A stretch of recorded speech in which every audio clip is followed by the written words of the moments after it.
वंशी विभूषितकरान् नवनीरदाभात् पीताम्बरात् अरुणबिम्बफलादरोष्ठात् पूर्णेन्दुसुन्दरमुखात् अरविन्दनेत्रात् कृष्णात् परं किमपि तत्त्वम् अहं न जाने। कृष्णात् परं किमपि तत्त्वम् अहं न जाने। स्वस्ति श्रीगणेशाय नमः। श्रीसरस्वत्यै नमः। श्रीगुरुभ्यो नमः। वक्रतुण्डमहाकाय सूर्यकोटिसमप्रभ निर्विघ्नं कुरु मे देव सर्वकार्येषु सर्वदा। नारायणं नमस्कृत्य नरं चैव नरोत्तमं देवीं सरस्वतीं व्यास ततो जयमुदीरयेत्। नमस्ते शारदे देवी सरस्वती मतिप्रदे वसत्वं मम जिह्वाग्रे सर्वविद्याप्रदा भव। गुरुर्ब्रह्मा गुरुर्विष्णु गुरुर्देवो महेश्वरः गुरुर्साक्षात् परब्रह्म तस्मै श्रीगुरवे नमः। सच्चिदानन्दरूपाय विश्वोत्पत्त्यादिहेतवे तापत्रयविनाशाय श्रीकृष्णाय वयं नुमः। ॐ नमः परमहंसास्वादित चरणकमलचिन्मकरन्दाय भक्तजनमानसनिवासाय श्रीरामचन्द्राय विश्वसर्गविसर्गादि नवलक्षणलक्षितं श्रीकृष्णाख्यं वरं धाम जगद्धाम नमामदद।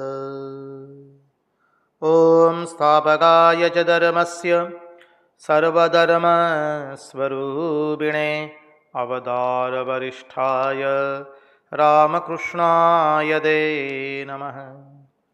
मुखं करोति वाचालं पङ्गुं लङ्घयते गिरिं यत्कृपात्वमहं वन्दे परमानन्दमाधवम्। कृष्णकनैयालाल की जय, भक्तवत्सल भगवान की जय, वृंदावन बिहारी लाल की जय, भगवान श्री राम कृष्ण देव की जय, भागवत भगवान की जय, भागवत भक्त भगवान की जय। ओम नमो भगवते वासुदेवाय। नारायण नारायण नारायण नारायण।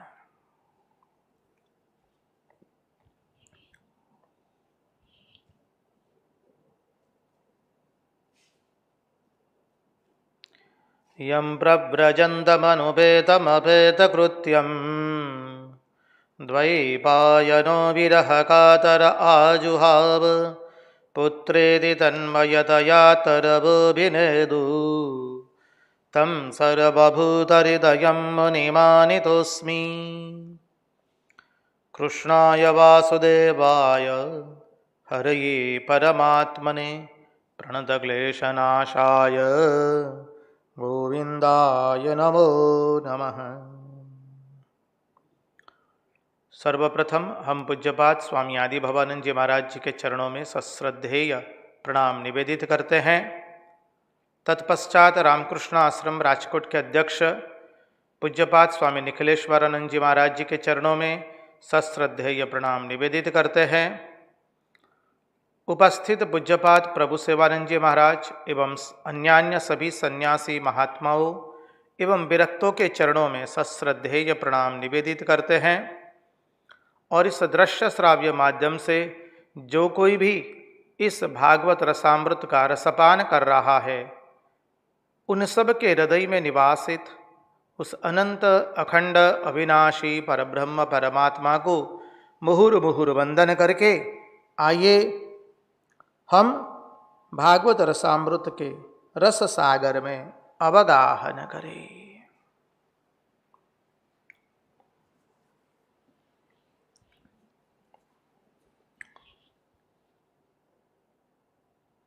आज से नवरात्र का प्रारंभ हो रहा है। कल हमारा अधिक मास अर्थात पुरुषोत्तम मास पूर्ण हुआ। आज से 9 दिन की नवरात्रि और दशहरा ये प्रारंभ हो रहा है। तो शुरू में माँ की वंदना करके आज का भागवत कथामृत भागवत रसामृत उसमें हम प्रवेश करेंगे। जननीं शारदां देवीं रामकृष्णं जगद्गुरुं पादपद्मेदयो श्रित्वा प्रणमामि मुहुर्मुहुः।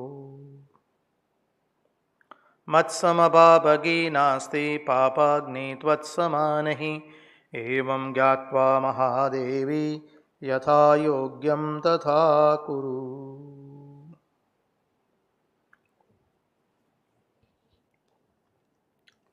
नारायण नारायण नारायण नारायण नारायण। एक जिज्ञासु ने जिज्ञासा व्यक्त की है, महाराज आपने जो कहा था ग्रंथि नहीं रखने का, अवधूत दत्तात्रेय उनके अंदर में कोई ग्रंथि नहीं थी, तो ये ग्रंथि का भाव क्या गृहस्थ को भी नहीं रखना चाहिए? बात सही है। हमें किसी ग्रंथ के प्रति हमारे मन में कोई एक तरफ का कोई दृष्टि नहीं होनी चाहिए, एक तरफी दृष्टि नहीं होनी चाहिए। हम श्रीमद् भागवत महापुराण का श्रवण कर रहे हैं। रामचरितमानस की कथा चलती हो, समय हो, अनुकूलता हो, अवश्य बैठ करके रामचरितमानस की कथा या वाल्मीकि रामायण की कथा सुनेंगे, उपनिषदों की गाथा सुनेंगे। कोई ब्रह्मसूत्र पर महात्मा कुछ समझा रहे, सत्संग कर रहे, तो ब्रह्मसूत्र का श्रवण करेंगे। उपनिषदों का कठोपनिषद, मांडुक्योपनिषद, ईशावास्य उपनिषद, इसका श्रवण करेंगे। महाभारत की कथा चल रही है तो महाभारत का श्रवण करेंगे। जहां से जो अच्छा मिलता है हम लेने के लिए उत्सुक होते हैं। रामकृष्ण कथामृत पढ़ते हैं, स्वामी विवेकानंद साहित्य पढ़ते हैं, भक्तमाल पढ़ते हैं, अनेकविध ग्रंथ है, उन ग्रंथों का अध्ययन करते हैं। तो जहां से जो हमारे लिए मिले वो हमको लेना है। ये तो निर्विवाद रूप से सभी के लिए है। हाँ, हमारी एक विशेष श्रद्धा कोई एक ग्रंथ के प्रति हो सकती है, उसमें दो मत नहीं है। और कोई एक ग्रंथ को हम सारे जीवन का अपना आधार बनाते हैं। अब श्रीमद् भागवत महापुराण को आधार बनाइए या दूसरे जो भी ग्रंथ में आपकी रुचि लगती हो, आपकी श्रद्धा हो, उसके साथ आप अपना जीवन बना लीजिए। वो हमारा जो कहते हैं ना मनी मूल रहेगा। It will be as a base for us. Ramakrishna Kathamrita या श्रीमद् भागवत महापुराण, रामचरितमानस, उपनिषद, जिसमें आपके मन के मुताबिक रुचि हो, लेकिन जीवन का एक ग्रंथ होना अत्यंत आवश्यक है। वह ग्रंथ परिपूर्ण हो तो उसमें भक्ति हो, ज्ञान हो और वैराग्य हो, तो उससे हमारा सर्वांगी विकास होता है और हमारे वृत्ति के अनुरूप हो। हर एक को अपनी वृत्ति मालूम है कि हमारी वृत्ति भक्ति में ज़्यादा है या ज्ञान में ज़्यादा है या वेदांत में ज़्यादा है या कर्म में ज़्यादा है या योग में ज़्यादा है। उसके अनुरूप हमें अपने आजीवन के लिए एक ग्रंथ का अध्ययन करते रहना है। वो ग्रंथ हमारे लिए सब कुछ रहेगा। बाकी जहां कहीं जाते हैं भगवत प्रसंग चल रहा है, हम अवश्य सुनेंगे, उसका अध्ययन भी करेंगे, लेकिन मूल ग्रंथ एक अवश्य रहना चाहिए। उसी के ऊपर में हमारा सब कुछ रहेगा। हमारे लिए तो श्रीमद् भागवत महापुराण वो सर्वस्व है। हमारे लिए श्रीमद् भागवत महापुराण वो हमारा सर्वस्व है। हम उसी के आधार पर अन्यान्य सभी ग्रंथों का भी अध्ययन करते हैं। हर एक का अपना अपना एक रुचि होती है, अपनी एक वृत्ति होती है। इसलिए हमारे लिए तो यही है, निगम कल्पतरोर गलितम फलम शुक मुखात अमृत द्रव संयुतम पिबत भागवतम रसमालयम मुहुर्हु रसिका भुवि भावुका।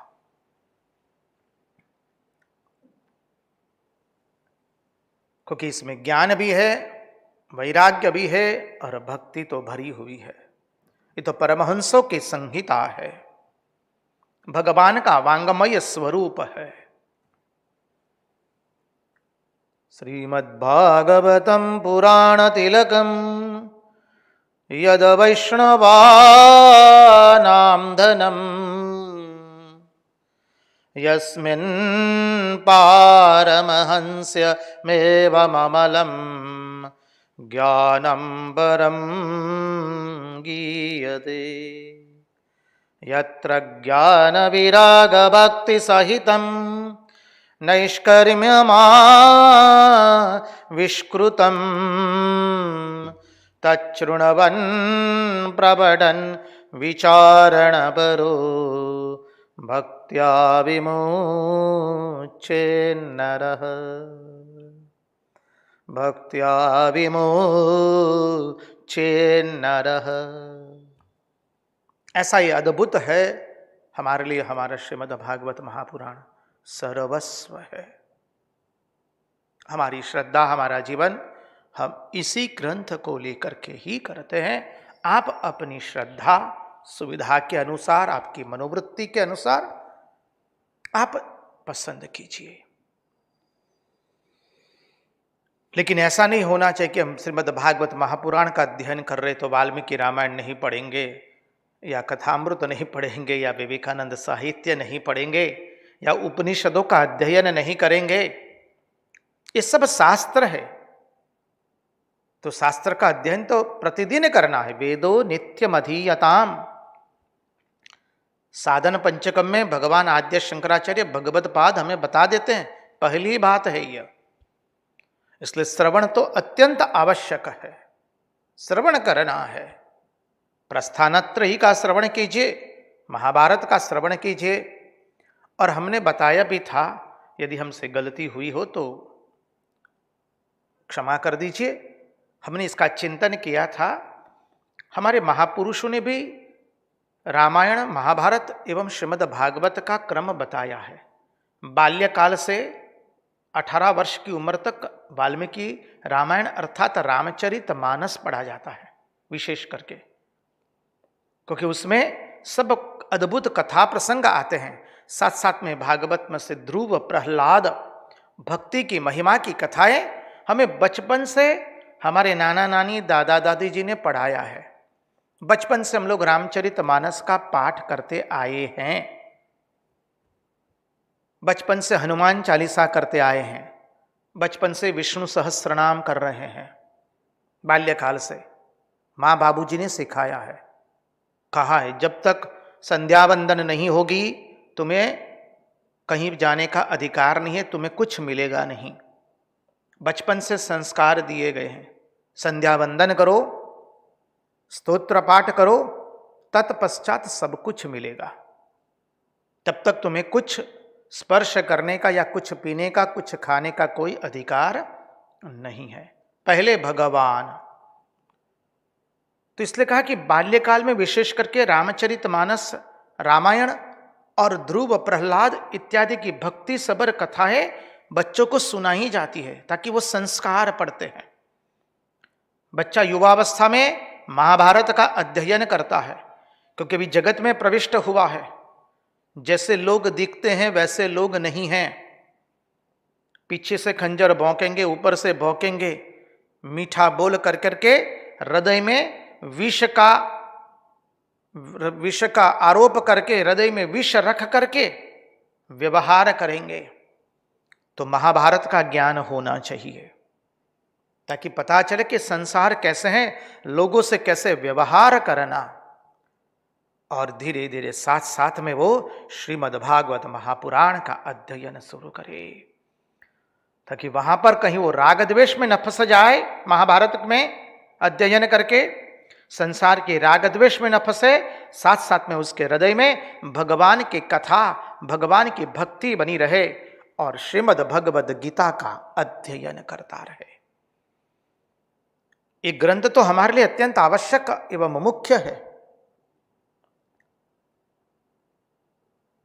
तो आइए चले अब हम परमहंस शिरोमणि भगवान शुकदेव जी के चरणों का आश्रय लेकर के एकादश स्कंद के अंदर में अवधूत दत्तात्रेय जी अपने भिन्न भिन्न गुरुओं से क्या क्या सीखते हैं उसका दर्शन करें। तो मछली से कल हमने थोड़ा चिंतन किया था। भगवान दत्तात्रेय ने सिखा कि मछुआरा किस तरह से मछली को जाल में पकड़ता है। लड्डू दे दे करके मछली को ललचाता है। तो बोले मैंने यह सीखा कि संसार में जो भोज्य पदार्थ है वो स्वाद में भले ही मीठे लगते हो, लेकिन उसकी असर हमारे पारमार्थ जीवन में इतनी मधुर नहीं है। साधक को अपनी जिह्वा पर अंकुश होना चाहिए। जिह्वा पर जब हमें अंकुश नहीं होता है तब हमारी इंद्रियां हमारे काबू में रहती नहीं है। हम सब जानते हैं महाप्रभु श्री चैतन्य देव, उनको जब सन्यास देने की बात आई तो उनके गुरु ने कहा कि तुम जिह्वा खोलो। महाप्रभु जी ने जिह्वा खोली और जिह्वा पर उनके गुरुदेव ने शर्करा रख दी, मिश्री जिसे कहते हैं, मिश्री का टुकड़ा रख दिया और देखा कि टुकड़ा गीला नहीं हुआ है, टुकड़ा पिघला नहीं है। महाप्रभु जी के गुरुदेव ने कहा तुम सन्यास के लायक हो। जीते रसम सर्व जीते, जिसने अपनी रसना जीती है वो सब इंद्रियों को वश में कर सकता है। कई बार देखने में आता है लोग खाना ही बिल्कुल बंद कर देते हैं। खाना बंद कर देने से क्या होता है कि अन्य अन्य सभी इंद्रियां कुछ अंश में काबू में तो आ जाती है, लेकिन फिर खाने की इच्छा बहुत बलवत्तर बन जाती है। और जब शरीर में उसको आवश्यकता के मुताबिक भोजन नहीं मिलता है तो इंद्रियां शिथिल हो जाती है। नहीं खाने से भी तकलीफ है और इधर में खाने से भी तकलीफ है। बोले तो दुधारी तलवार है।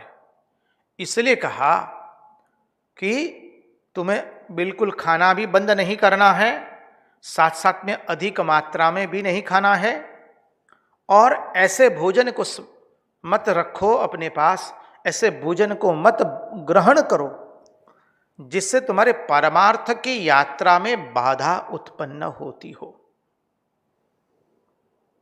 समझिए, मनुष्य को अनेक रोग होते हैं, नहीं खाने से कम रोग होते हैं। आजकल हम सब लोग जानते हैं ज्यादा खाने से रोग ज्यादा हो रहे हैं। बहुत मिठाई खा ली तो नारायण अपने राम को तो मधुमेही हो गया, रक्तचाप भी हो गया। समझिए, जब खाने पर अंकुश नहीं रहता है तो कितने कितने व्याधि आती है।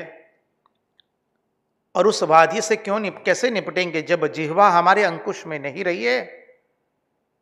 नारायण, तो फिर हम कैसे दूसरी इंद्रियों को वश में रखेंगे?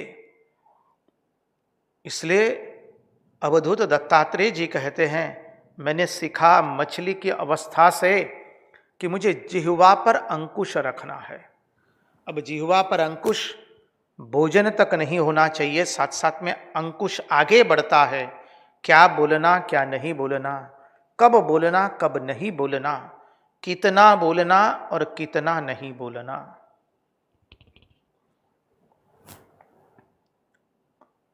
आगे इसलिए श्लोक में कहते हैं,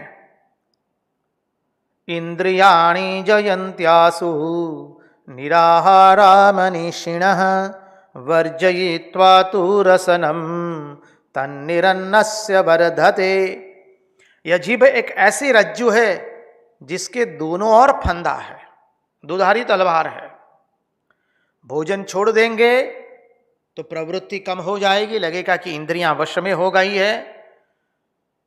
बोले नारायण, ये गलती में मत रहना कि इंद्रियां वश में हो गई है। भोजन बंद करने से खाने के प्रति लालसा अधिक बढ़ भी जाती है। दुखी में मत रहिए। इसलिए कहा, यदि भोजन छोड़ देते हैं तो दूसरी तकलीफ होती है, और भोजन करते तो और एक तकलीफ होती है। तो बोले क्या करे? बोले रसासक्ति का त्याग करो। भोजन के प्रति रसासक्ति जो है उसका त्याग करना है। महात्मा लोग समझाते हैं, जब हम एक एक कोर खाते हैं तो बोले भगवान नामस्मरण किया करो, और नामस्मरण में इतनी रुचि आनी चाहिए कि जो हम भोजन पा रहे हैं उसके स्वाद का रुचि हमें न लगे, भगवान नामस्मरण के स्वाद की रुचि लगे। यदि खाओगे तो रसासक्ति बढ़ेगी, जिह्वा वश में नहीं रहेगी तो कोई इंद्रियां भी नहीं रहेगी वश में। तो बोले क्या करे? बोले रसासक्ति का त्याग करो। जब रसगुल्ले खाते हैं, गुलाब जामुन खाते हैं, मालपुआ खाते हैं, दही भात खाते हैं, डोसा वगैरह खाते हैं, तो क्या है? बोले उसमें से रसासक्ति को काटो। साधक को यह करना पड़ता है। जीभ जो मांगे वो मत दो, जीभ को वश में करने के लिए। जो मांगे जीभ वह मत दो। बिल्कुल देना बंद करेंगे तो मुश्किल और बढ़ेगी। इसलिए जिह्वा जो रस मांगना चाहे उसको उस रस मत दीजिए। इसलिए महात्मा लोग कहते हैं कि जो चीज धर्म के अनुकूल हो उसका स्वीकार कीजिए, उसका ग्रहण कीजिए, वो आप अपने भोजन में रखिए। धर्म के अनुकूल हो, पवित्र हो, सात्विक हो। खाना हमारा तामसिक नहीं होना चाहिए, अपवित्र नहीं होना चाहिए, धर्म के अनुकूल होना चाहिए। यह नहीं कि अमुक चीज अच्छी लगती है तो बस बोले खाए जाओ, उसमें धर्म का भी कोई ख्याल नहीं रहा, पवित्रता अपवित्रता का भी कोई ख्याल नहीं, तामसिक आहार है या राजसिक है उसका भी कोई ख्याल नहीं। भोजन का यह नियम नहीं है कि जिह्वा को जो अच्छी लगे वो देना है उसे। भोजन का नियम है कि जो हमारे धर्म के अनुरूप हो, पवित्र हो, सात्विक हो, वह लेना है। कहते हैं बाजार में बहुत सारी चीजें अच्छी है, तो क्या वो सब चीजें हम लेने के लिए दौड़ जाते हैं? जी ना। हमारा विवेक कार्य करता है, क्या हमारे लिए आवश्यक है? यदि आवश्यक है तो हम लेते हैं, नहीं तो छोड़ देते हैं, उसका स्वीकार नहीं करते हैं। अरे महात्मा लोग कैसे कैसे उदाहरण देते हैं, अन्यथा रूप से मत लीजिए। बहुत सुंदर उदाहरण है, व्यवहारु है। कोई मातृ रूपा नारी है, गुणवान है, रूपवान है, शीलवान है। उनके गुणवान, रूपवान, शीलवान को देख करके कोई कहेगा कि हम इनसे ब्याह करेंगे, वो चलेगा थोड़ी ना। वो मातृ रूपा नारी ने किसी का दामन पकड़ा हुआ है, वो मातृ रूपा नारी किसी की भारिया है। तो चीज अच्छी होने से उसको खाया नहीं जाता है, स्वादु होने से खाया नहीं जाता है। मेरा धर्म का हमें हमारे स्वयं के धर्म का विवेक जगाना है। इसको खाने में क्या मेरा धर्म है? इसी प्रकार भोजन के संबंध में हमारे मन में यह होना चाहिए कि यह चीज अच्छी है, गुणकारी है, इसलिए हम खाए, वो नहीं होना चाहिए। हमारा नियम है स्वयं का। बोले नियम क्या है? बोले अपने लिए वो चीज उपयोगी है कि नहीं वो देखिए पहले, हमारे धर्म की मर्यादा में है कि नहीं, पवित्र है कि नहीं, सात्विक है कि नहीं। ये हमारे भोजन का नियम होना चाहिए। हमें स्वयं के लिए नियम बनाना पड़ेगा, भोजन कब कब खाना है, कितना कितना खाना है और क्या क्या खाना है। ऐसा नहीं कि भाई वो कूड़ादाने जब भी मुंह खोला डालते जाओ, जो भी सामने आया भोजन करने के बाद बोले, कहते हैं ना गुजराती में कही छे ने खारी सिंग आवीने चना आया तो थोड़ा खाई लीधा, चलो ने चने आए, भुजी हुई सिंग आई, मूंगफली आई, बोले उबली हुई, बोले बैठ जाओ। अब खाते गए 1 घंटा हो गया, भोजन के बाद हो रहा है। ऐसा न हो, अपने लिए हमारा नियम हो, हम कैसा भोजन खाएंगे, कब खाएंगे, कितनी मात्रा में खाएंगे, हमारे धर्म के अनुकूल हो, पवित्र हो, सात्विक हो। अच्छा है इसलिए खाना है, भाता है इसलिए खाना है, बिल्कुल नहीं। ये साधक के लिए है, समझिए, आध्यात्मिक परमार्थ की यात्रा के साधक के लिए है ये नियम। सामान्य संसारी व्यक्ति के लिए नहीं है, जिसका उद्देश्य भोग प्राप्ति, उसके लिए इसमें कोई बात नहीं है। साधक स्वयं तय करे। और जब मनुष्य जिह्वा पर विजय प्राप्त करता है, फिर उसको अन्यान्य इंद्रियों पर विजय प्राप्त होता है। जिह्वा पर का अंकुश अत्यंत आवश्यक है। जब तक जिह्वा पर अंकुश नहीं होता है, अन्यान्य इंद्रियों पर अंकुश आता नहीं है। जीते रसम सर्व जीते।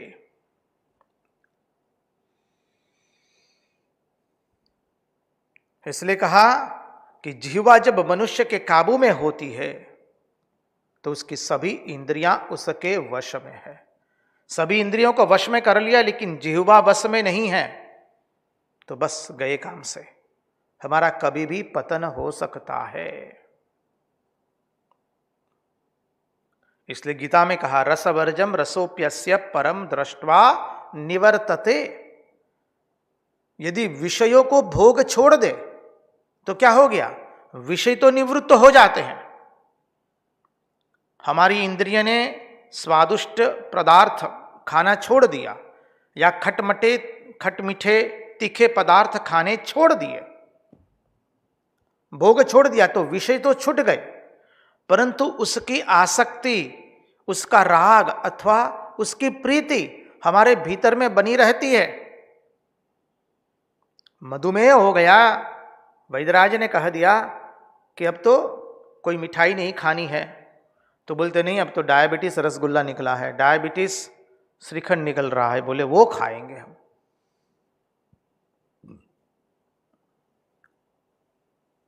राग बना हुआ है, विषय बाहर से छूट गए हैं, लेकिन उसका राग हमारे भीतर में बना हुआ है।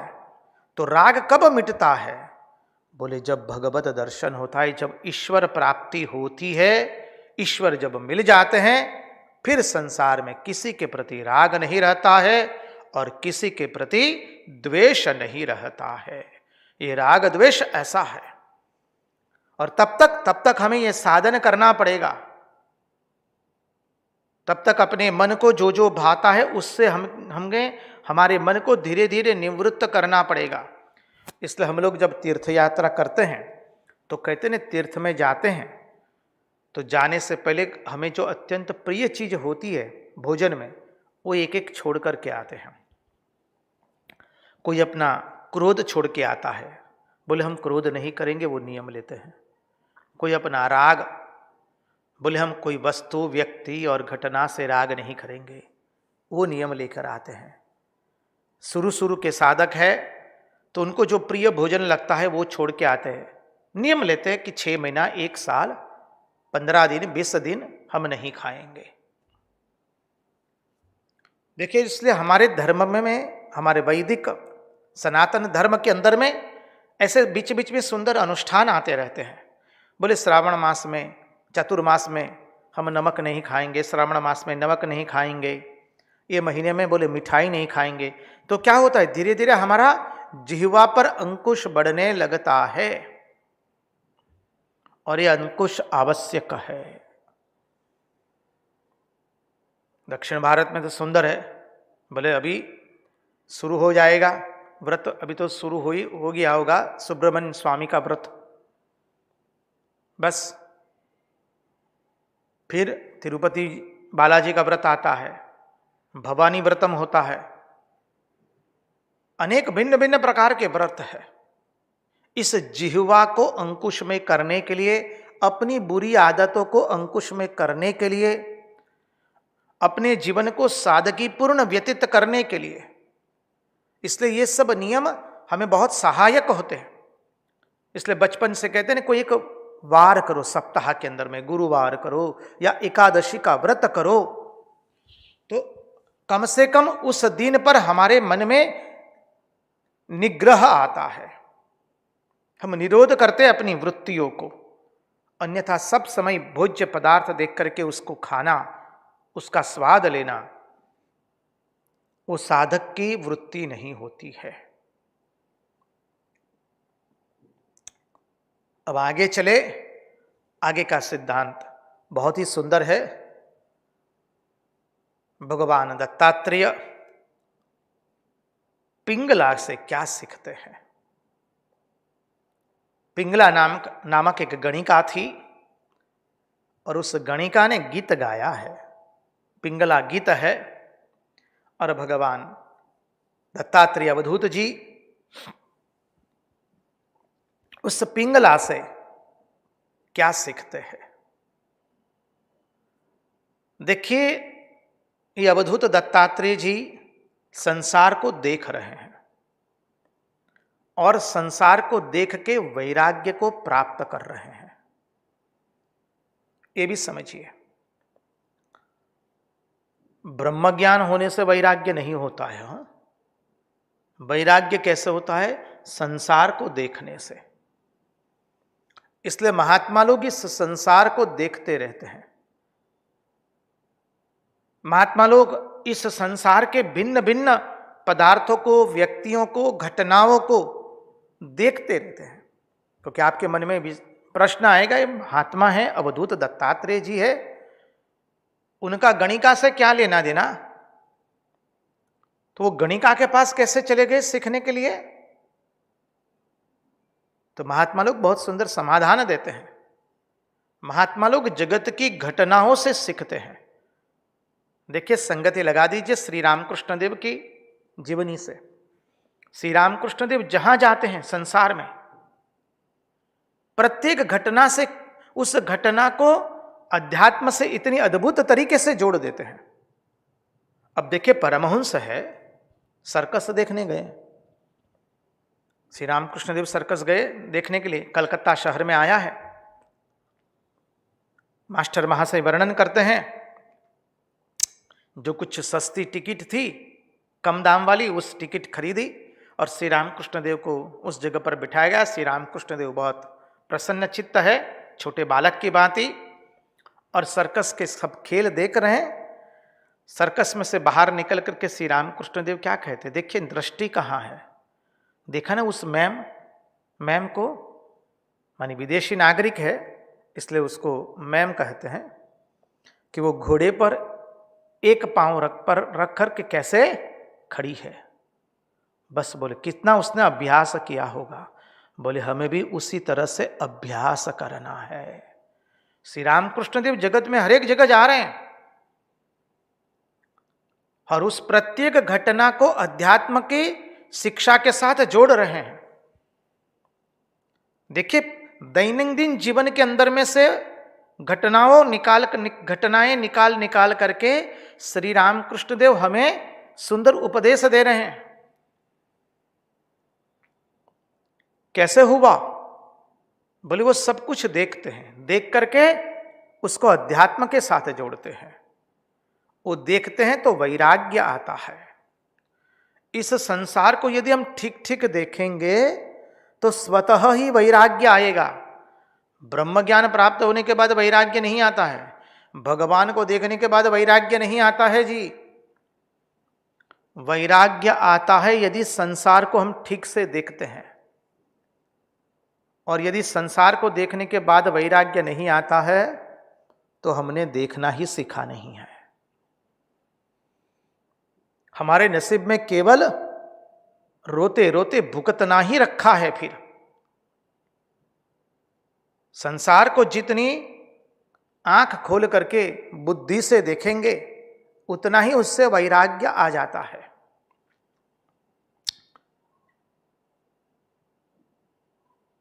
तो ये पिंगला गीत है। पिंगला गणिका विदेह नगर में रहती थी। भगवान दत्तात्रेय उससे क्या सीखते हैं उसका वर्णन हम जहां तक हो सकेगा विस्तृत रूप में देखने का प्रयास करेंगे। एक बार अवधूत दत्तात्रेय जी घूमते घूमते एक ऐसी जगह पहुंच गए जहां एक गणिका रहती थी। उसका नाम था पिंगला। अब पिंगला का अर्थ क्या है? बोले स्वर्ण से जिसका बहुत प्रेम था। सुवर्ण से, सुवर्ण से जिसका अत्याधिक प्रेम था उसका नाम है पिंगला। उसको धर्म से कोई राग नहीं है, मानी धर्म में उसकी कोई प्रीति नहीं है। उसकी प्रीति केवल सुवर्ण में है। जिसको धन में राग हो जाता है वह धर्म का उल्लंघन करके भी धन को प्राप्त करना चाहता है। देखिए आज के मानव का ये परिस्थिति देखिए, धर्म का ह्रास क्यों हो रहा है? हमारी वृत्ति धर्म की ओर क्यों नहीं जाती है इतनी? हमारी वृत्ति अर्थ और काम में क्यों इतनी प्रबल है? अरे अर्थ प्राप्ति के लिए हम अधर्म भी करते हैं। अरे अधर्म कर रहे हैं, वो सोचते भी नहीं कि हम ये अधर्म कर रहे हैं, ये गलत कर रहे हैं, ये नहीं करना चाहिए। वो वृत्ति हमारे में नहीं आती है। क्यों नहीं आती है? क्योंकि हमारी वृत्ति अर्थ में समाहित हुई है। अर्थ के साथ हम एक हो गए हैं। हमारा प्रेम सुवर्ण से हुआ है, अर्थ से हो गया है। अब उस अर्थ की प्राप्ति के लिए हम धर्म का भी उल्लंघन कर देते हैं। अरे उल्लंघन करना तो दूर रहा, हम अधर्म का पालन करते तो हमारे हृदय में क्षोभ भी नहीं हो रहा है कि भाई मैं अर्थ की प्राप्ति के लिए धर्म का उल्लंघन कर रहा हूं।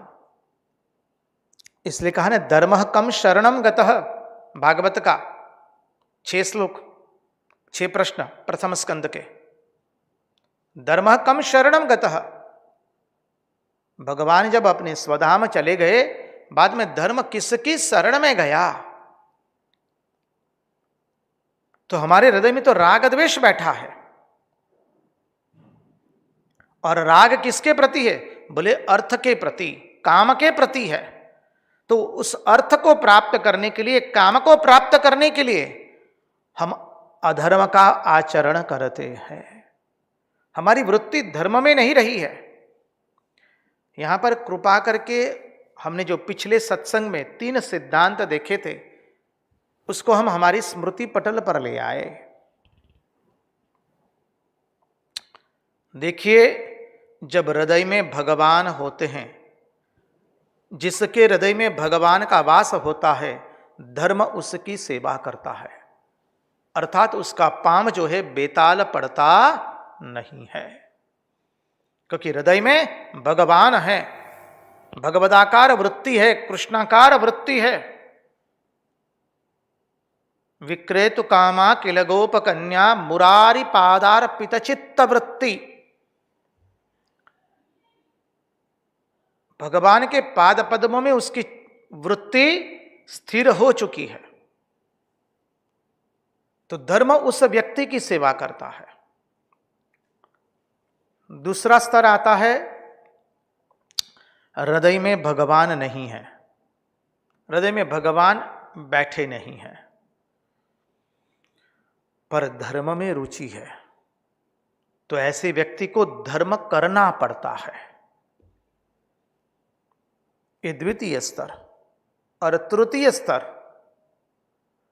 बोले हृदय में भगवान भी नहीं है और धर्म के प्रति रुचि भी नहीं है, तो ऐसे व्यक्ति की गति अधर्म की ओर द्रुत वेग से होती है। बस संगति लगा लीजिए। अब हमारे जीवन में हम चाहते हुए भी धर्म का अनुसरण क्यों नहीं कर पाते हैं? क्योंकि अर्थ और काम में अत्यधिक रुचि है, और उसको प्राप्त करने के लिए हम धर्म की मर्यादा को तोड़ते हैं। तो जिसने जीवन में धन से राग कर दिया और उस धन को प्राप्त करने के लिए वो धर्म का भी उल्लंघन कर देता है। अब इस पिंगला को धर्म से तो राग था ही नहीं, अर्थ से राग था, सुवर्ण से राग था, इसलिए वो धर्म उसके लिए भले ही मिट जाए, बोले मुझे धर्म की कोई आवश्यकता नहीं है, I need money and I want to enjoy the world, nothing else. तो उसके लिए धर्म कोई मायने नहीं रखता है। उसके जीवन का उद्देश्य केवल eat, drink, be merry and produce children ही है। Enjoy the world as much as you can. तो ऐसे व्यक्ति के लिए धर्म भले ही मिट जाता है, उसको धन चाहिए। तो दत्तात्रेय जी अवधूत घूमते घूमते मिथिलापुरी पहुंच गए, विदेह नगरी मिथिला, जहां पर पिंगला रहती थी। अवधूत दत्तात्रेय जी वहां पहुंच गए, और अभी अभी जैसा हमने श्रवण किया, महात्मा लोग सब जगह जाते रहते हैं संसार से वैराग्य प्राप्त करने के लिए। देखिए, जो धनी धन में आसक्त है, धन में धनी कैसे आसक्त होते हैं? बोले बाहर से तो बड़ा धनवान व्यक्ति दिखता है, बड़ा खुश दिखता है, बहुत आनंदित दिखता है, लेकिन भीतर से कितना दुखी है वो उसके सिवा और कोई जानता नहीं है। जब तक उसके साथ, उस धनी के साथ हम मेल नहीं करते हैं, जब तक उसके साथ मेल जोल करके उसके जीवन को सूक्ष्म दृष्टि से उसके अवलोकन नहीं करते हैं, तब तक हमें बाहर से तो ऐसा ही मालूम पड़ता है ये धनी व्यक्ति कितनी खुशी है। उसके जीवन की बाहर की चमक दमक देख करके हमें ऐसा प्रतीत होता है जैसे वो व्यक्ति बहुत खुशी है, बहुत खुश में है, खुशी है, सुखी है। जी ना, जिसके पास धन अधिक है उसको जाकर के जीवन उसका देख के आइए कैसे वो जीवन जी रहा है।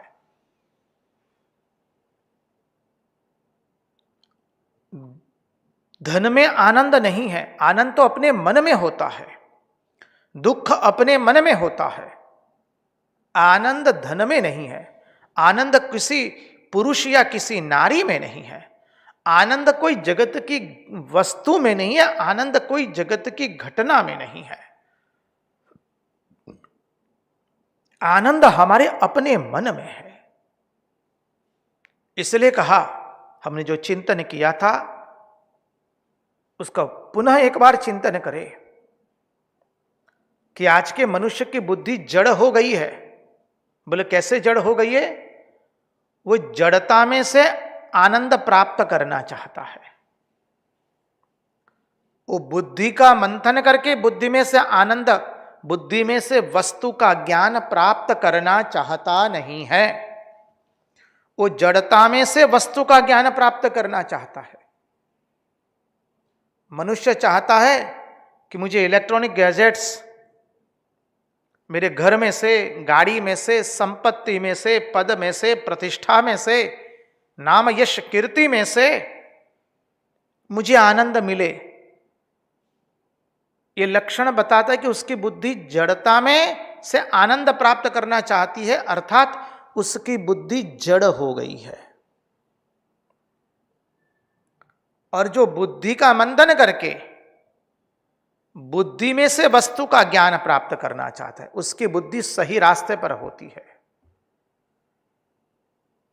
कोई वस्तु में से हमें आनंद नहीं मिल सकता है, कोई वस्तु हमें ज्ञान नहीं दे सकती है। आज का मानव जड़ता में से ज्ञान प्राप्त करना चाहता है, बुद्धि में से मंथन करके वस्तु का ज्ञान प्राप्त करना चाहता नहीं है।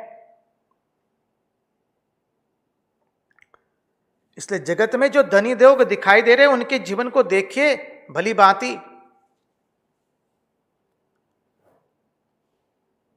जिस धन को अर्जित करने के लिए न जाने व्यक्ति ने क्या नहीं किया, आज वही धन उसके रात की नींद खो बैठी है। उसके कारण, उसी धन के कारण उसकी रात्रि की निद्रा चली गई है, दिन का चैन चला गया है। कई लोग, आप लोगों ने भी अपने जीवन में कई लोगों को देखा है।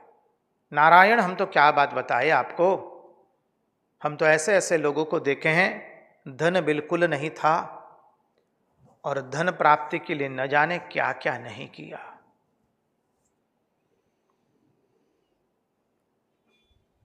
अल्पकाल में ही गलत को सही करके, सही को गलत करके धन अर्जित कर दिया। नगर में बहुत बड़ा सम्मान भी हो गया, भाई हमारे नगर के धनीपति है वो। नाणा वगरनो नाथियो नाणे नाथा लाल, यह हो गया। जब पैसा नहीं था तो उसका नाम था नाथियो, गुजराती में कहावत है ये, नाणा वगरनो नाथियो नाणे नाथा लाल। और जब पैसा हुआ तो उसका नाम हो गया नाथालाल। तो जब पैसा नहीं था तो कोई पूछता नहीं था, जब पैसा आया तो सब पूछने लगे। तो बोले कैसे भी करके उसने धन एकत्रित कर दिया। बाद में इनकम टैक्स की रेड पड़ी, विरोधी लोग खड़े हो गए, प्रतिस्पर्धी लोग खड़े हुए। आदमी को इतना दबाव हो गया, मानसिक तनाव हो गया, उसको दिल का दौरा पड़ गया और वहीं पर वो मर गया। जब पैसा नहीं था, पैसे के लिए इतना मेहनत किया, ये 4-5 साल में ही सब कुछ हो गया जी, अधिक नहीं। 4-5 साल के अंदर में उसके पास संपत्ति आ गई, लोग उसको नाथालाल कहने लगे, उसकी दुकानें बढ़ गई, उसके धंधे का विस्तार हुआ, प्रतिस्पर्धी खड़े हो गए, इनकम टैक्स की रेड हुई, न जाने क्या क्या नहीं हुआ। उन लोगों को भी पैसा खिलाया, जो भी करना था किया, सब कार्य में निपुण हो चुके थे वो, और अंत में वो खुद ही मर गए रात्रि में।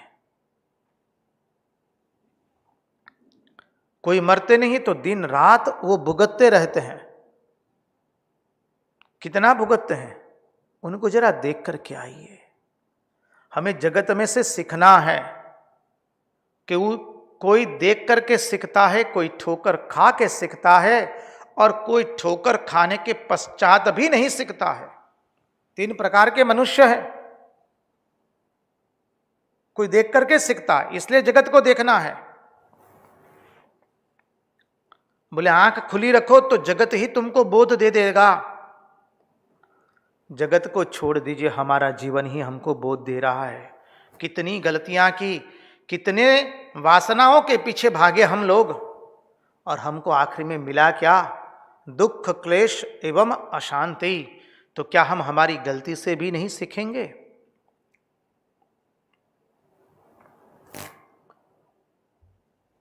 दुनियादारी की बात को यदि हम ठीक ठीक समझ ले तो इस संसार से हमें अपने आप वैराग्य हो जाता है।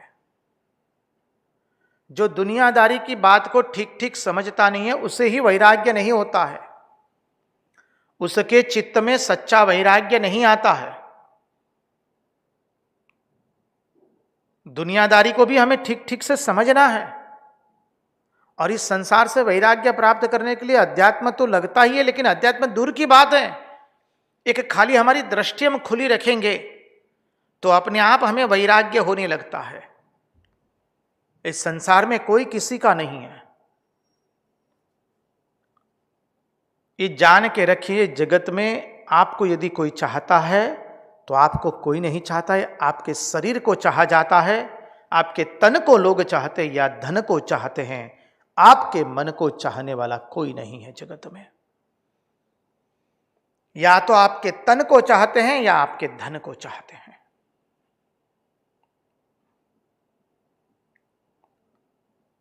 इसलिए कहा दुनियादारी, यदि हम दुनिया को ठीक ठीक से देख ले तो दुनिया ही हमें सिखा देती है कि भाई इससे अब तुम वैराग्य करो। तो कहते हैं अवधूत दत्तात्रेय जी के पास, ऐसे बड़े बड़े महात्माओं के पास भोग की सामग्री आएगी या कितनी भी बाहरी चमक दमक होगी भोगों की, वो कभी भोग के प्रति, संसार के प्रति कभी आकृष्ट होने वाले नहीं है।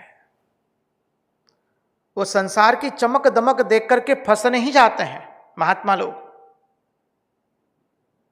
उन्हें मालूम है कि ये विशालाक्षी का दल है, जो इसमें फंसा वो गया।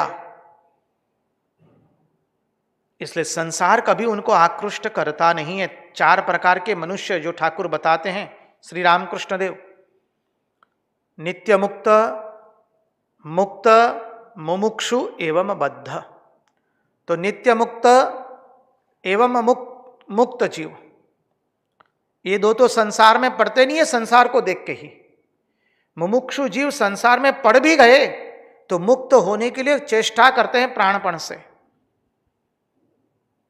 और बद्ध जीव, उनको तो यही संसार में आनंद लगता है। उस संसार की चमक दमक को देख करके भूले पड़ गए हैं। बोलते ना, भुला गए हैं जी बस। तो संसार का सारा रहस्य महात्माओं को मालूम होता है। वो जानते हैं कि शरीर को रंगने से कुछ होने वाला नहीं, कितना भी रंगो इसको, पीला काला जो करना है कीजिए। इसके ऊपर में कितने प्रकार की छापे लगवानी है, लोग लगवाते ना आजकल कि भाई पूरा हाथ ही रंगा आया हुआ है। देखते हैं शरीर को कितना भी रंगाओ, कितना भी सजाओ, उससे कोई फर्क पड़ने वाला नहीं है। ये रहस्य महात्मा लोग जानते हैं। कितना भी पैसा इकट्ठा करो, इस पैसे में कितना सुख है वो महात्मा लोग भी जानते हैं। अरे बुद्धिमान मनुष्य जानता है, भक्त लोग जानते हैं, विरक्त लोग जानते हैं, बुद्धिमानी पुरुष जानता है। दत्तात्रेय अवधूत जी ने पिंगला से जो सीखा उसका वर्णन करते हुए कहते हैं, पिंगला के घर से दत्तात्रेय भगवान थोड़े दूर दूर में एक वृक्ष था, उस वृक्ष के नीचे बैठ गए। उस वृक्ष की छाया में बैठ गए। देखिए अब महात्माओं की महिमा देखिए, यहां पर महात्मा लोग बताते हैं। अवधूत दत्तात्रेय जी पिंगला के घर से दूर एक वृक्ष की छाया में बैठे हैं, और तब जो वायु है उस वृक्ष से उस पिंगला की घर की ओर बह रहा था। तो परिणाम क्या हुआ, महात्मा के वायु उस पिंगला को लगी है। महात्मा की कृपा जैसे वैसे नहीं होती है। अब महात्मा की कृपा वायु उसको लगा तो क्या हुआ, पिंगला में वैराग्य आया है। पिंगला में वैराग्य का संचार हुआ। पिंगला सोचती है कि मैंने हाय हाय क्या कर दिया। ये महात्मा लोग जहां बैठते हैं वहां से जो हवा गुजरती है, पसार होती है, और जिसको वो हवा स्पर्श करती है उसे भी पवित्र बना देते हैं। ये है महात्माओं की महिमा। श्री रामकृष्ण देव उनके अंतरंग सन्यासी शिष्य पूज्यपाद प्रेमानंद जी महाराज बाबूराम महाराज के लिए कहते हैं ना, अरे बाबूराम जिस दिशा की ओर दृष्टिपात करेगा वो दिशा पवित्र हो जाएगी। श्री रामकृष्ण देव देखिए, उनके जीवन में देखिए, स्वामी विवेकानंद के जीवन में घटना आती है। स्वामी विवेकानंद जी एक बार कैरो नामक शहर के अंदर में जा रहे थे अपने भक्तों के साथ। अचानक स्वामी जी मार्ग भूल जाने के कारण एक ऐसे विस्तार में चले गए जो विस्तार गणिकाओं का था। बाद में उनको पता चला अरे कहां लोग आ गए। भक्त लोग भी असामंजस्य हो गए, दुविधा में पड़ गए, अब क्या किया जाए। स्वामी विवेकानंद जा रहे अपने भक्तों के साथ, मातृ रूपा गणिकाओं ने देखा और देखिए पवित्रता की क्या हवा लगी है। देख लीजिए, साक्षात वहां पर स्वामी जी अपने जीवन से दिखा रहे हैं।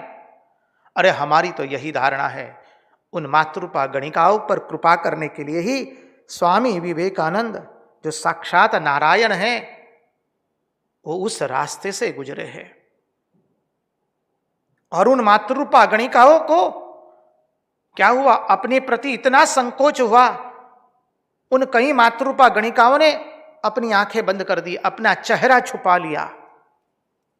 कोई कोई मातृरूपा गणिका कहती है अरे ये तो ईश्वर का दूत आया है, और उनको देख करके वंदन करती है। देखिए महात्मा की कृपा को देखिए। नटी विनोदिनी की पर श्री रामकृष्ण देव ने क्या अद्भुत कृपा की है। तारा के ऊपर में श्री रामकृष्ण देव के अंतरंग सन्यासी शिष्य पूज्यपाद स्वामी ब्रह्मानंद जी ने क्या अद्भुत कृपा की है। देखिए, संत महात्मा लोग भूतकाल देखते नहीं है, संत महात्मा लोग केवल वर्तमान देखते हैं। अपीचेत सुदुराचारो भजन्ते माम अनन्य भाग साधुरेव समन्तव्य सम्यक व्यवसितो ही सह।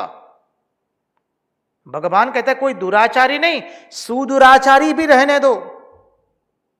अपीचेत सुदुराचारो, इसलिए हमने जो किया है कर्म उसके पर क्षोभ मत कीजिए। अध्यात्म शास्त्र कहता है, परमार्थ के यात्री कहते हैं, संत महात्मा लोग कहते हैं वो मानव जो हुआ हुआ, अब आज से ऐसा नहीं करेंगे। स्वामी ब्रह्मानंद जी ने तो कह दिया तारा को, मातृरूपा तारा को कह दिया, तारा आज से तुम्हारे सब पाप मैंने खा लिए हैं, आज से तुम पूर्ण रूप से पाप रहित हो। श्री रामकृष्ण देव के अंतरंग सन्यासी शिष्य पूज्यपाद स्वामी ब्रह्मानंद जी कहते हैं। और तारा का समूचा जीवन बदल गया। नटी विनोदिनी का सचमुच जीवन परिवर्तन हो गया। श्री रामकृष्ण देव उस जमाने में स्टार थिएटर जो गिरीश घोष का था, गिरीश चंद्र घोष जो श्री रामकृष्ण देव के शिष्य थे, गृही भक्त, कलकत्ता के, बंगाल के उस समय के विख्यात नाट्यकार थे। और उनके नाटक गृह में, उनके नाट्य गृह में भिन्न भिन्न देवताओं का, भिन्न भिन्न महापुरुषों का नाट्य जो अभिनेत्रियां बज रही थी वो देखने श्री रामकृष्ण देव गए। चैतन्य देव का नाटक, भजन मानी नाटक होने वाला था और उसका रोल नटी विनोदी ने किया है। श्री रामकृष्ण देव कितनी कृपा करते हैं उन सब के ऊपर में। गिरीश घोष ठाकुर के पास उन लोगों को लेकर के आते हैं और कैसे आए हैं, वेश बदल करके। देखिए चर्चा, ऐसा मत समझिए ये चर्चा जो है कुछ विषयांतर है, कतई नहीं। सुंदर घटना घटित हुई है भगवान श्री रामकृष्ण देव के जीवन से। भगवान श्री रामकृष्ण देव की अंतिम अवस्था के अंदर में उनको गले में कैंसर हुआ है। अब श्री रामकृष्ण देव ने अंतरंग सन्यासी शिष्य को कह दिया, देखो इस अवस्था में हमारा जो कोई भी दर्शन करेगा वो मुक्त हो जाएगा। श्री रामकृष्ण देव स्वयं बोले हैं।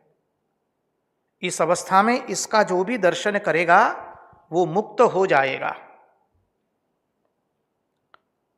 लेकिन श्री रामकृष्ण देव का शरीर को अत्यंत वेदना होती है, पीड़ा होती है।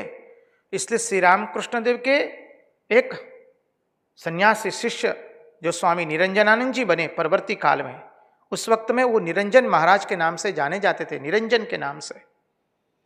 उन्होंने स्वयं अपने ऊपर जिम्मेवारी दे दी कि श्री रामकृष्ण देव के पास कोई भी अपरिचित व्यक्ति दर्शन करने नहीं जा पाएगा, और वो खुद पहरेदार बन गए। बस बोले जिस किसी को हम भगवान श्री रामकृष्ण देव के दर्शन करने के लिए नहीं जाने देंगे, क्योंकि उससे श्री रामकृष्ण देव के शरीर को अत्यंत कष्ट होता है। गिरीश चंद्र घोष इस अभिनेत्री को अंग्रेज व्यक्ति का वेश परिधान करवा करके उनसे कुछ बातें करके कैसे भी ठाकुर के पास ले आए हैं। समझिए, क्योंकि गिरीश घोष को मालूम है जो भी श्री रामकृष्ण देव का इस समय दर्शन करेगा वो जीवन मुक्त हो जाएगा, वो जन्म मरण के चक्कर से मुक्त हो जाएगा। इसलिए गिरीश घोष सबको पकड़ पकड़ करके ले आ रहे हैं श्री रामकृष्ण देव के पास, सबको भगवान की कृपा का अनुभव करवाने के लिए। तो देखिए, संगति लगाइए, यहां पर अवधूत दत्तात्रेय जी भी उस पिंगला जो विदेह नगरी में रहती है उसके घर के सामने दूर में एक वृक्ष था, उस वृक्ष के नीचे बैठ गए हैं उसकी छाया में। और जो वायु था उस वृक्ष से उस पिंगला के घर तक बह रहा था, उसी दिशा में बह रहा था, मानी उस तक नहीं, उसी दिशा में बह रहा था। तो महात्मा के शरीर की हवा लगी है, पिंगला के अंदर में वैराग्य जगा है। और पिंगला सोचती हाय हाय हमने क्या कर दिया। अब पिंगला का चिंतन शुरू होने वाला है, बहुत सुंदर चिंतन है। उसके पहले हम महाराज जी से विनती करेंगे। आज से नवरात्र का शुभारंभ हुआ है और हमारी गुजराती भाषा में मां की अद्भुत स्तुति है। हमें तो ज्यादा भाषाएं आती नहीं हैं, जो कुछ भी प्रांतीय अन्य भाषाओं का थोड़ा बहुत ज्ञान है, हमने ऐसी स्तुति, इतनी अद्भुत स्तुति है, जिसने लिखा है उसको हम पुनः पुनः वंदन करते हैं। इतनी सुंदर स्तुति है। आज से प्रथम नवरात्र शुरू हो रहा है, मां की उस स्तुति का गान हम सब लोग करेंगे। जिन जिन को आता है उनसे हमारा नम्र निवेदन रहेगा, कृपया हमारे साथ मां की इस स्तुति का गान करें। आप सब लोग जानते हैं वो स्तुति है, विश्वंभरी अखिल विश्वतणी जनेता विद्याधरी बदन महा वसजो विदाता।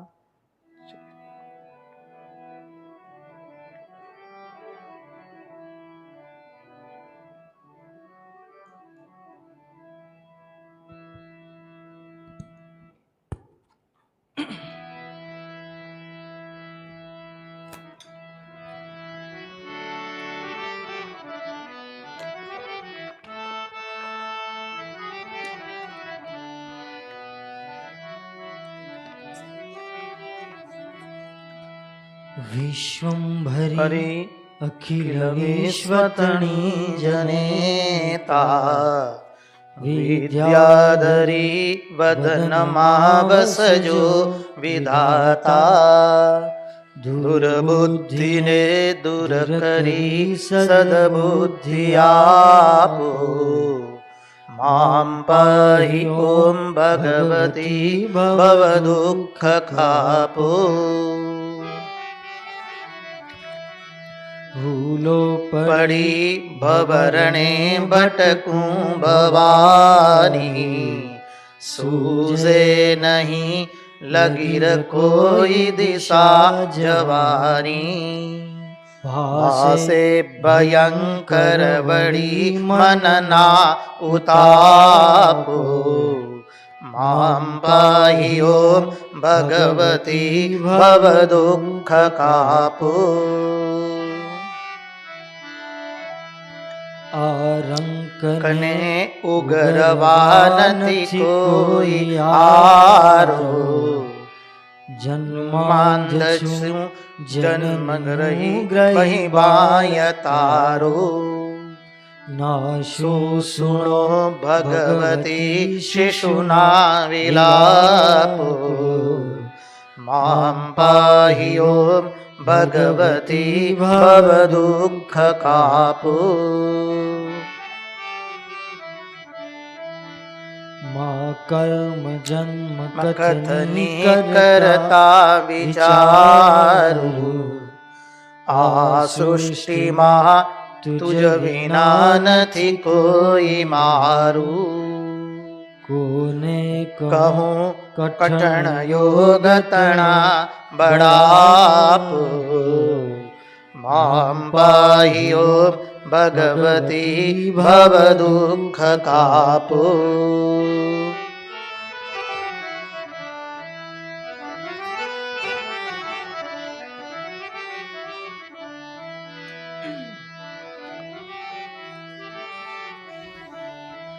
હું કામ ક્રોધ મદ મોહ થકી છકેલો આડંબરે અતિ ઘણો મદથી છકેલો દોષો થકી દૂષિત ના કરી માફ આપો મામ પાહિ ઓમ ભગવતી ભવ દુઃખ કાપો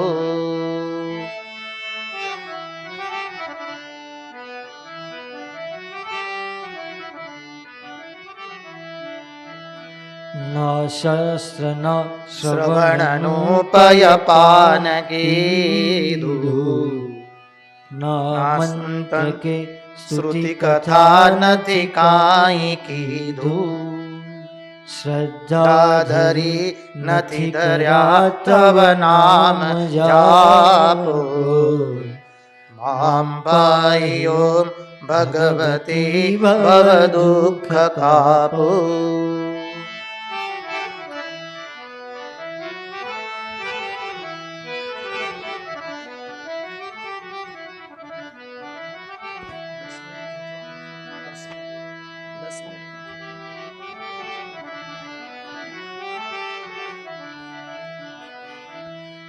રે રે ભવાની બહુ ભૂલ જ થઈ મારી આ જિંદગી થઈ મને અતિશે અકારી રે રે ભવાની બહુ ભૂલ થઈ જ મારી આ જિંદગી થઈ મને અતિશે અકારી દોષો પ્રજાળી સગડા તવ છાપ છાપો મામ પાહિ ઓમ ભગવતી ભવ દુઃખ કાપો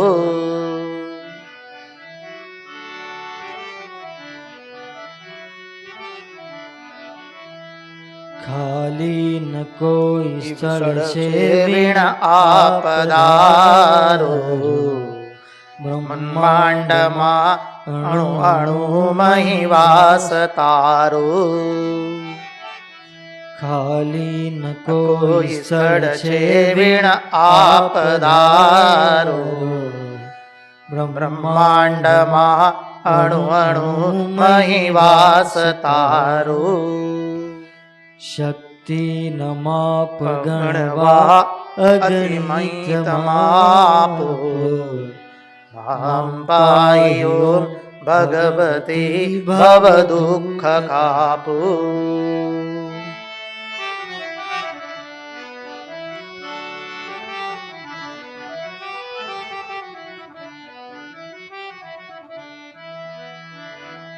પાપે પ્રપંચ કરવા બધી વાત પૂરો ખોટો ખરો પણ ભગવતી પણ હું તમારો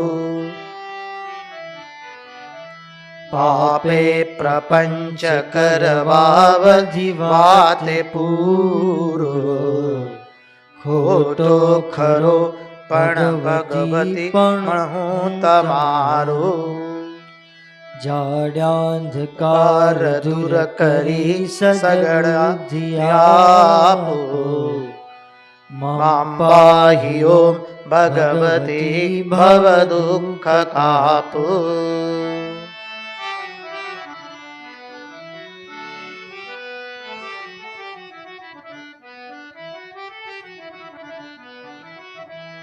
શીખે સુણે રસિક છંદ એક ચિત્તે તે નાથ કી કી ત્રિવિધતા પટળે ખચિતે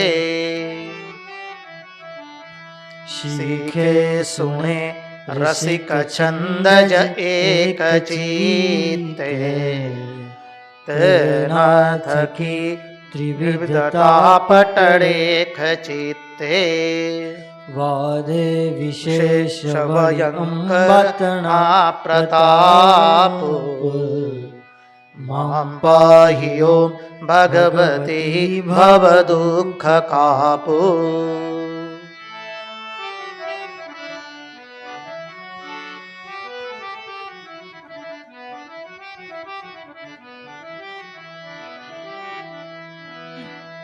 શ્રી સદગુરુ શરણમાં રહીને યજું છું રાત્રિ દિને ભગવતી તુજને ભજું છું શ્રી શ્રી સદગુરુ શરણમાં રહીને ભજું છું રાત્રમ દિને ભગવતી તુજને ભજું છું સદભક્ત સેવક તણા પરિતાપ ચાપો મામ પાહી ઓમ ભગવતી ભવ દુઃખ કાપો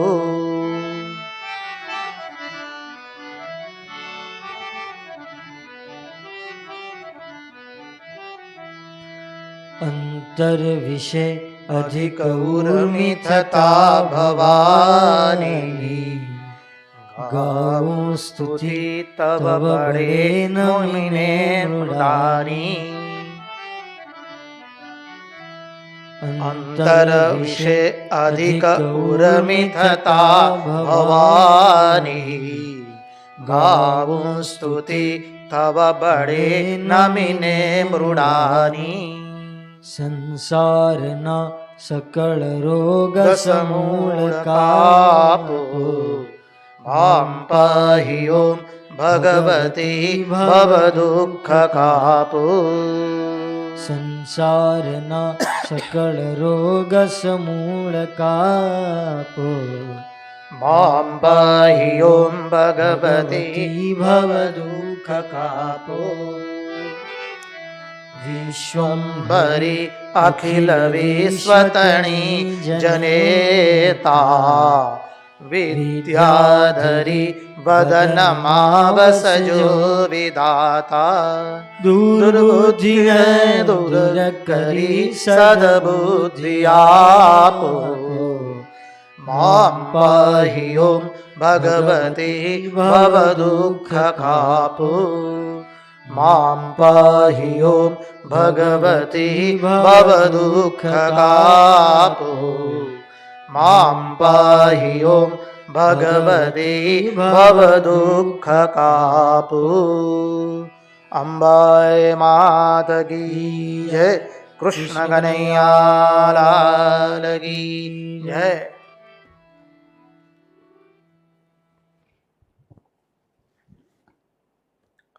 तो आगे के तत्वार्थ में हम प्रवेश करें। अब यदु राजा को अवधूत दत्तात्रेय जी कह रहे हैं उस पिंगला के बारे में। पिंगला नाम वेश्यासीद विदेह नगरे पुरा तस्या में शिक्षितं किंचिन न तस्या में शिक्षितं किंचित निबोधा नृपनंदन। जो अच्छे राजा होते हैं, जो अच्छे व्यक्ति होते हैं, वो महात्माओं से संसार के भोग की, संसार के खबर की या संसार में क्या हो रहा है वो कुछ नहीं सुनते हैं। अभी आप सब लोग हैं, आप सब लोग संसार में रहते हैं, अब संसार में क्या हो रहा है वो आप सब जानते हैं। आप क्या महात्मा के पास जाते संसार के भोगों के बारे में सुनने के लिए? क्या बोले बिल्कुल नहीं। क्या संसार में क्या हो रहा है, भाई देश में क्या हो रहा है, विश्व में क्या हो रहा है, किसकी गद्दी जा रही है, कौन गद्दी पर बैठ रहा है, क्या ये सब चर्चा करने के लिए महात्मा के पास जा रहे हैं जी? बोले कतई नहीं महाराज जी, महात्मा भी कतई आपसे वो सब चर्चा नहीं करेंगे, ना राजनीति की करेंगे, ना सामाजिक की चर्चा करेंगे, ना दूसरे कोई चर्चा करेंगे। महात्मा कहेंगे आओ हम तुमको भगवान की कथा सुनाते और भगवान की कथा सुनो, अपने जीवन को धन्य करो। तो जो जिसके पास होता है वो कथा सुनना नहीं चाहता है। बोले धन संपत्ति पद प्रतिष्ठा कीर्ति ख्याति विख्याति दगाबाजी धोखा खड़ी, स्वामी जी दिन रात हम देख रहे हैं, हमें वो नहीं सुनना है। हमें तो आप भगवान की दो बात बताइए, ताकि जो हमारा हृदय जो जला हुआ है, हृदय में जो आग लगी है, उस आग को हम संतृप्त कर पाए, उस आग को हम ठंडक दे, वो आग शांत हो दुख की, राग द्वेष की।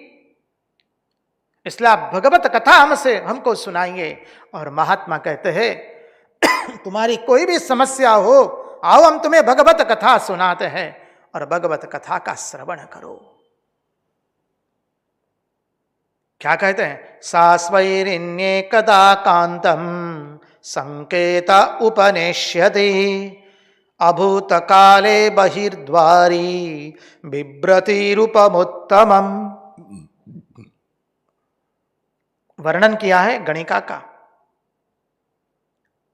वह कैसी है? सा स्वैरिण्ये कदा, स्वैरिण्ये कदा, स्वैरिणी मानी क्या है? स्वच्छंद चारिणी। स्वच्छंद चारिणी मानी क्या? जो मन में आए सो करे। अपनी यहां बोलचाल की भाषा में कहते ना, अरे वो स्वच्छंदी हो गया है, मानिए अब किसी के वश में नहीं है, वो उसके मन में जो आता है वो करता है। देखिए दो शब्द है हमारी संस्कृत भाषा में, एक है स्वैरिणी और दूसरा है धर्मचारिणी।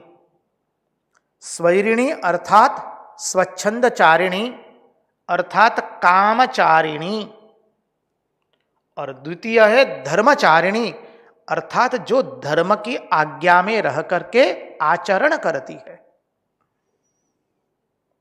उसका एक पांव भी गिरता है तो धर्म की मर्यादा में गिरता है, धर्म का उल्लंघन नहीं करती है वो मातृरूपा नारी। तो स्वैरिणी अर्थात कामचारिणी,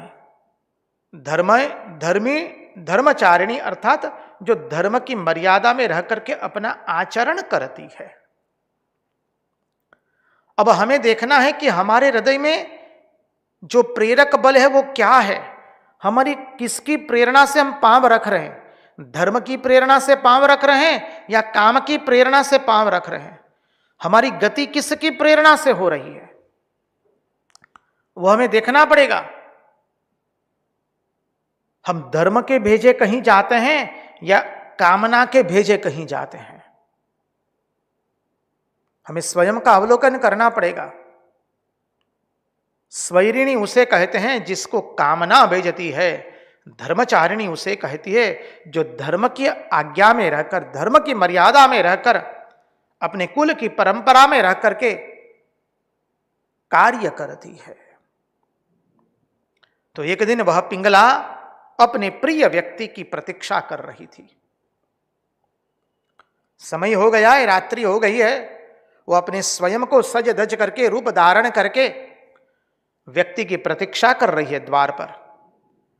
अब रास्ते पर से कितने ही पुरुष आ रहे हैं जा रहे हैं, रास्ते पर अनेक पुरुष दिख रहे हैं, लेकिन कोई पुरुष उनके पास नहीं आता है, वो मातृरूपा गणिका के पास।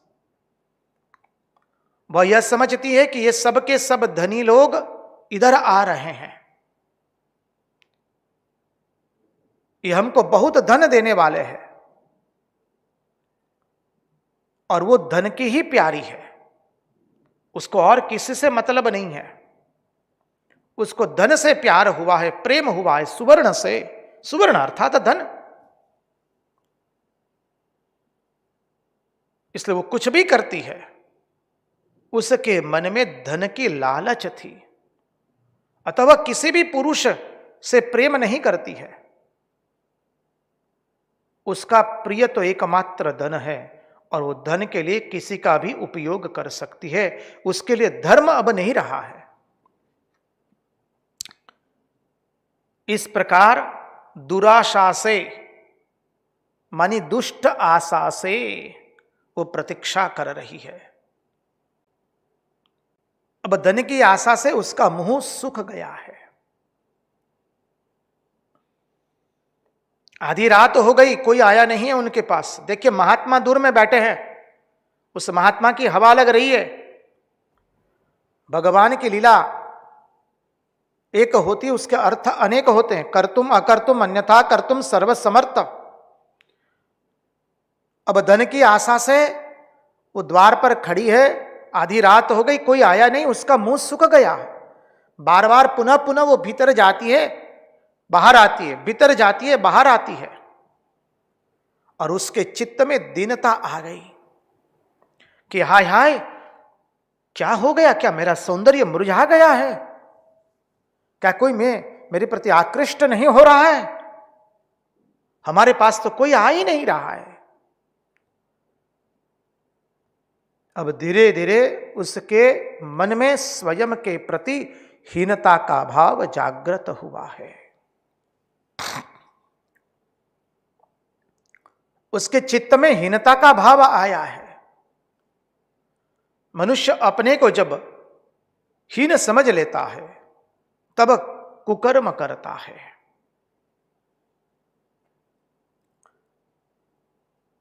तो हीनता का भाव रखने वाली यह गणिका, मातृ रूपा गणिका पिंगला, उसका मुंह सूख गया है।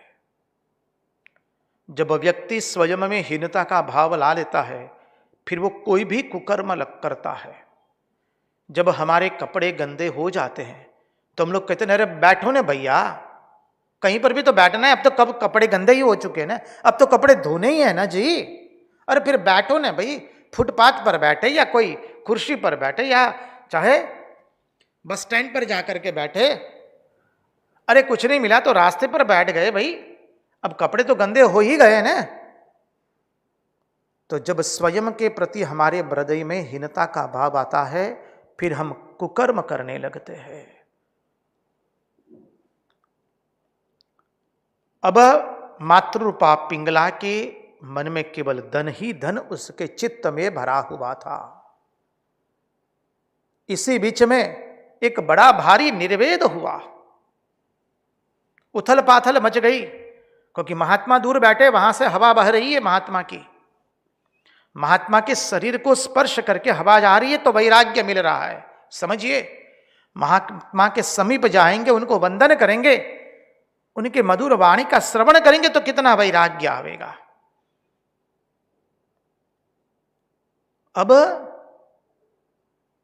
मातृरूपा पिंगला के मन में निर्वेद हो गया। हाय हाय, मैंने इतने दिन में क्या किया? इतने दिन तक मैं क्या कर रही थी? मैंने इस जीविका को तो धर्म के विरुद्ध कर दिया है। ये जो मेरी जीविका है वो तो धर्म के विरुद्ध है। मनोमंथन हो रहा है, मैंने तो बहुत बड़ा भारी पाप कर दिया है। वह चिंतन कर रही है, चिंता कर रही है, उसको घबराहट होने लगी और दुख होने लगा कि मैंने क्या किया। एक धन के लिए अपने शरीर को बेच दिया, अपने शील को बेच दिया, अपनी मर्यादा को बेच दिया। उसका मनोमंथन शुरू हो गया। और जब व्यक्ति को बहुत दुख होता है ना, तो उस दुख में से उसको वैराग्य होता है। हम लोग भी हमारे जीवन का अनुभव करेंगे, हमारे जीवन का अवलोकन करेंगे तो पता चलेगा, जिस चीज से हमको अत्यंत दुख मिला है उससे हमको वैराग्य होता है। इसलिए भागवत में भी महात्मा लोग कहते हैं, जब जीवन में दुख आए तो समझना कि भगवान हमें वैराग्य दे रहे हैं, और जीवन में कथाकथित इंद्रियों का सुख आए तो समझना कि भगवान अब हमें सुख में बांध रहे हैं, संसार में बांध रहे हैं। दुख आए तो समझना कि भगवान की कृपा है। वैराग्य से सुख निकलता है।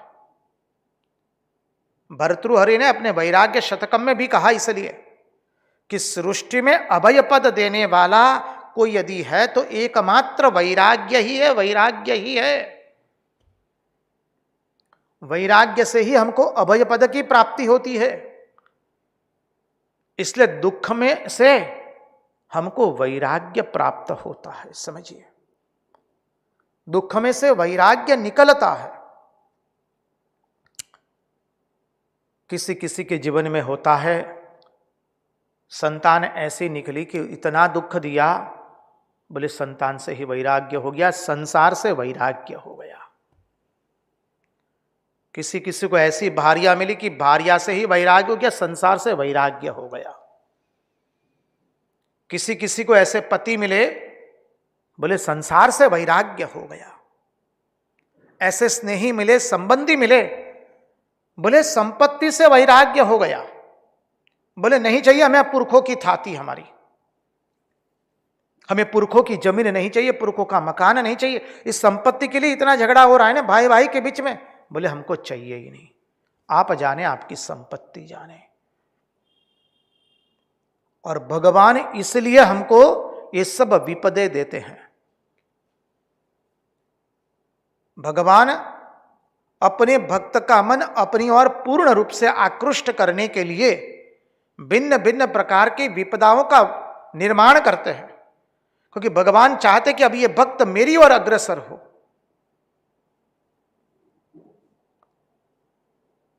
कभी कभी कोई गंभीर बीमारी में पटक जाता है तो उससे उसके शरीर के प्रति उसकी जो आसक्ति थी वो आसक्ति कट जाती है और उसको वैराग्य हो जाता है। अनेक प्रकार से वैराग्य आते हैं। इसलिए कहा तस्य निर्विण्ण चित्ताया, तस्य निर्विण्ण चित्ताया गीतं शृणु यथा मम निरवेद आशापाशानां पुरुषस्य यथा यसिहि। नारायण। अवधूत दत्तात्रेय जी कहते तस्या निर्विण्णा चित्ताया गीतम शृणु यथा मम। राजन, हे राजन, उस मातृ रूपा पिंगला ने गीत गाया। अब उसके चित्त में निर्वेद हुआ है, शांति का स्थायी भाव आया, वैराग्य हुआ, दुख हुआ, वैराग्य हुआ, निर्वेद हुआ, तो शांति का स्थायी भाव आया।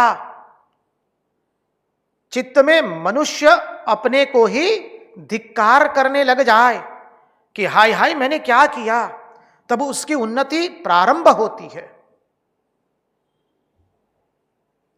हम जब स्वयं की हुई गलती के प्रति हम धिक्कारने लगे कि हमने न जाने कितना न करने का किया, न बोलने के बोला, न देखने का देखा, न पीने का पिया, न खाने का खाया, न व्यवहार करना उचित था वो व्यवहार किया, फिर क्या होता है? उन्नति का प्रारंभ होता है। मनुष्य की उन्नति तब तक नहीं होती है जब तक मनुष्य अपनी स्वयं की गलती को देखता नहीं है, जब तक मनुष्य अपनी स्वयं की गलती को समझता नहीं है। हमें दूसरे की गलती तो बहुत अच्छी तरह से दिखती है, बड़ी होकर के दिखती है। दूसरों की गलती हम बड़ा करके देखते हैं और स्वयं की बड़ी गलती हम छोटी करके भी नहीं देख पाते हैं। दूसरे की गलती तो हमारी आंखों में तुरंत चुभती है, लेकिन स्वयं की गलती हमें हमारे आंखों में चुभती नहीं है। तो बोलते गलती का निवारण न होने से उसका मनोरथ पूर्ण होता नहीं है। जब तक हम हमारे स्वयं की गलतियों का निवारण नहीं करेंगे, हमारा मनोरथ भी पूर्ण नहीं होता है। अतः मनुष्य को अपनी त्रुटि का भान होना चाहिए, अपनी गलती का भान होना चाहिए।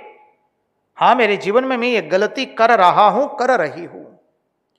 तो पिंगला को अपनी गलती मालूम हुई और वो पश्चाताप करके जो गीत गाती है, पिंगला ने गीत गाई, वो थी पिंगला गणिका थी, मातृरूपा नारी, उसको गीत तो आता ही था और वो गीत गाती है। भागवत के अंदर में अद्भुत इसका वर्णन है।